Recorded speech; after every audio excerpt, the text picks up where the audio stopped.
Our first speaker this evening is Brian Barry. As I mentioned outside, Brian is a graduate of St. Mary's High School and Stonehill College, a native of Port Washington, New York, and he has unique reflections to share about Tim. Brian? Good evening. I would like to thank Maura and the Cogs family for the opportunity to share some of my thoughts and memories of Tim with you tonight. I am truly honored to have this opportunity. My friendship with Cogs really developed at Stonehill College. Almost from the moment I arrived at Stonehill, Cogs truly looked out for me. He gave me the lay of the land, and throughout my years there, he introduced me to many quality people, including Mott's, JP, Moldy, Bones, Hedder, Bess, Sue, and Bridget, to name a few. At the time we attended Stonehill, the college mission statement was the making of a person. The idea was to grow a person in three areas: academically, spiritually, and socially. I don't know much about the first two. But the social part, Cogs and his crew could have been Fulbright scholars.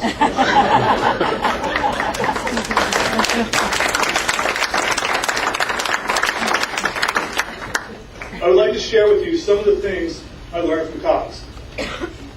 First and foremost, put yourself out there. You need to step outside your comfort zone and take a chance.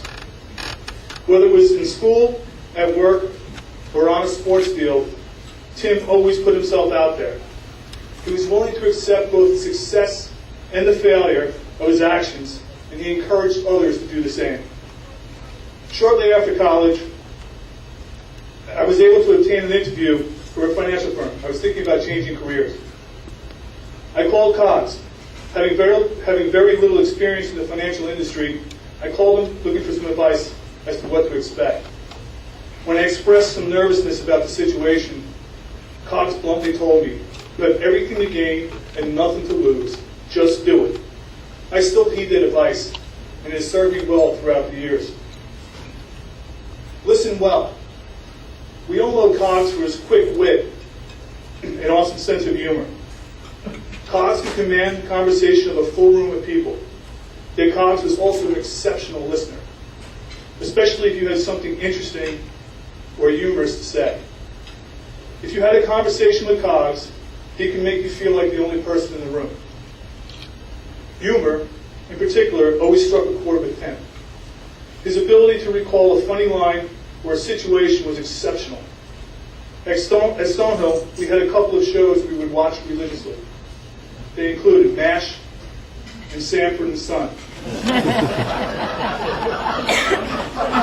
Cogs' transition to Sanford and Son and I'm Coming Elizabeth was exceptional.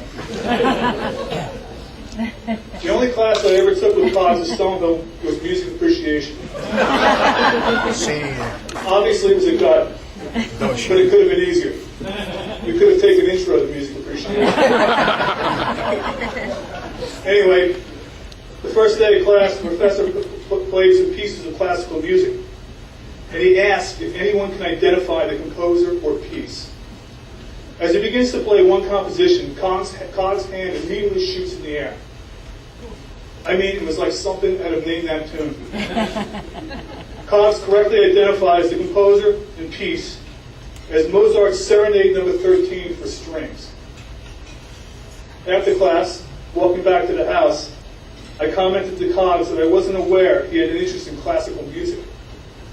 He looked at me as though I had two heads and said, "I don't. I got the answer from Major Winchester and MASH."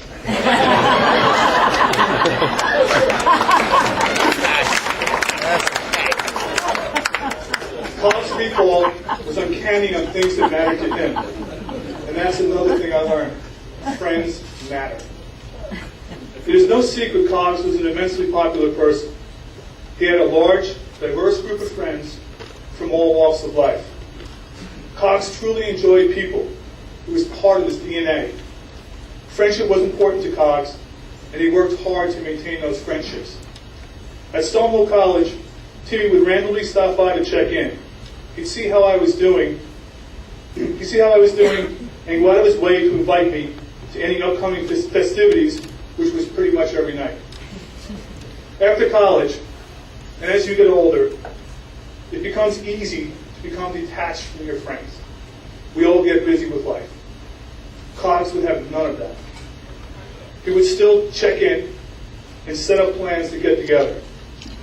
The Big East basketball tournament became an annual event with which to reconnect with Cogs. Like clockwork, the week before the tournament began, the call from Cogs would come. Balls, how are you? Good, Cogs, how are you? I'm well. How's the wool? Everyone is fine. Everyone is fine, Tim. And you? All is good, Balls. Balls, you and the thugs going to the Big East tournament this year? We'll be there, Cogs. Okay. Meet you at Niles after the games, or stop by the Can Bar at halftime. Let me know if you need any tickets. God bless. Once you saw Cogs, it was as if you hadn't missed a beat. He would immediately put a beer in your hands, hit you with some clever comment, and catch up on what was happening with you. Cogs still checks in from time to time, and I think of him often. I keep him and many others who passed in that day in my prayers. I am thankful for all of the things that Cogs did for me throughout the years. But most of all, I am thankful to have had the privilege to meet, to know, and to have had a friend like Tim.